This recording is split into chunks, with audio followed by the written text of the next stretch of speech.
వాక్యే ఒక ఔషధంగా మారే అవకాశము ఉన్నది. దేవుని బిడ్డలారా, దేవుని మాట మాత్రం సెలవిస్తే చాలు.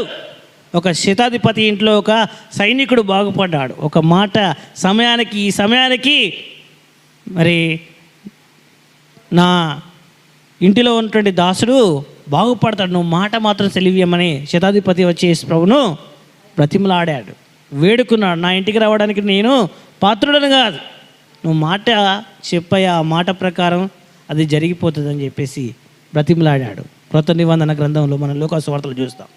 నేను ఎందుకు ఈ విషయాన్ని గుర్తు చేస్తున్నంటే, దేవుని మాట వింటే ఆశీర్వాదం, దేవుని మాట వింటే మనకు ఆరోగ్యం.